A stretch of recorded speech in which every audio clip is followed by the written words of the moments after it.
Então vamos lá, vamos entender melhor aqui a opacidade. Vou apagar esses objetos aqui abaixo, vou criar aqui um retângulo qualquer.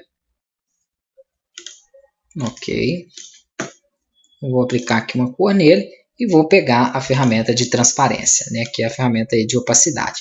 Se eu clico sobre o objeto, seguro e arrasto, ele me dá uma transparência que é chamada aqui nessa terceira opção de transparência de fonte, aonde o que está mais próximo à parte branca tem uma visualização maior, tem uma transparência menor, e o que está mais próximo à parte preta tem uma transparência muito grande. Ó.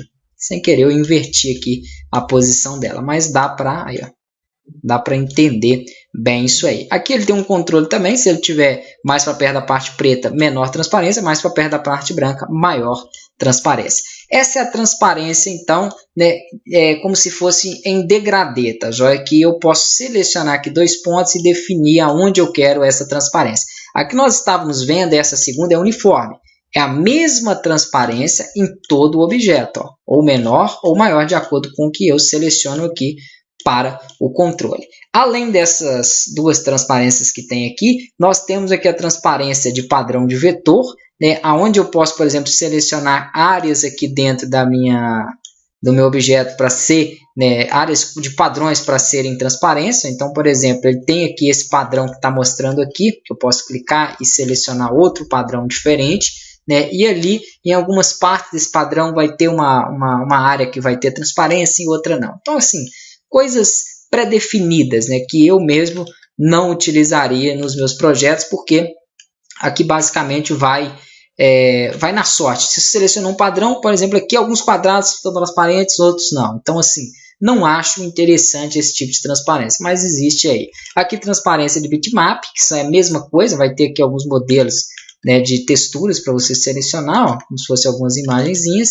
e aí ele vai aplicar em cima dessas texturas uma transparência. E aqui nós temos também a transparência padrão de 2 cores, que é a mesma coisa daquele preenchimento que eu estava mostrando, onde você tem 2 cores aqui, né? E ali ele vai selecionar uma dessas cores para aplicar transparência. Mais usado ou é essa de fonte, que é linear, ou a uniforme. Essas duas aqui, elas são muito boas e existem alguns projetos aí que a gente consegue criar e dar alguns efeitos legais, né, utilizando esse recurso. Próxima ferramenta conta-gotas, serve só para capturar mesmo aí a cor. Então, se eu clicar, ó, perceba aqui que ele seleciona a cor, coloca um baldinho, né? Se eu quiser, por exemplo, aplicar essa cor nessa palavra, eu clico, ela fica com aquela cor que eu capturei. Então, bem tranquilo, né? Aqui eu posso voltar para o conta-gotas, ó, vou pegar esse tom de azul aqui, ó, beleza, e se eu clicar agora dentro desse retângulo, ele fica com essa tonalidade. Então, para você capturar a cor e aplicar em outro objeto. Muito fácil. Esse lápisinho captura e o balde de tinta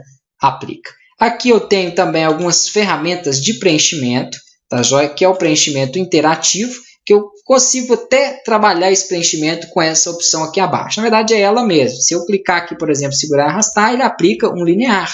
E aí eu posso começar a configurar esse linear. Eu clico sobre essa primeira cor, coloco uma cor amarela. Clico sobre essa segunda cor, coloco uma cor preta. Aqui eu defino a proporção. Então, é basicamente o que nós fizemos ali, só que baseada em uma ferramenta. E aqui acima eu posso selecionar cor única, né, gradiente, posso selecionar padrão, aquilo que a gente acabou de ver ali na ferramenta anterior e já tinha visto também anteriormente. Aqui dentro dessa linha, se eu der um duplo clique, eu vou colocando mais cores. Então, dei um duplo clique, vou colocar aqui vermelho, dei um duplo clique aqui, por exemplo, vou colocar aqui verde e assim por diante. Então, eu consigo personalizar o meu gradiente. Clicando aqui também, eu vou ter opções aí, né, para fazer as personalizações, as inserções das cores em cada uma das paletas. Vai de cada um. Tem gente que acha mais fácil trabalhar com a ferramenta. Eu já gosto mais de trabalhar aqui. Ó. Se você quiser editar ele, dá um duplo clique também. Percebam que aquelas configurações que eu tinha feito na ferramenta são abertas aqui e eu consigo trabalhar a minha gradação utilizando esse painel. Então, assim, muito fácil, né, muito tranquilo aí de trabalhar. Tem outra ferramenta que parece com essa. Vamos aqui criar um outro retângulo com a cor, por exemplo, laranja, que é essa ferramenta aqui abaixo, ó, preenchimento inteligente. Na verdade, ela não parece muito com essa. Ela faz um preenchimento inteligente em uma determinada etapa, né? Eu tenho aqui uma cor selecionada, deixa eu selecionar outra cor aqui para ela. E vamos supor que eu clique nessa área aqui. Ó. Ele vai entender que eu quero colocar apenas o contorno dessa palavra né, dessa letra que eu criei nessa cor. A mesma coisa que vai acontecer. Ó. Então ele não faz para toda a palavra. Aqui é a cor do objeto. Vamos colocar essa cor do objeto vermelho, por exemplo. Beleza, vou clicar no S. Ó.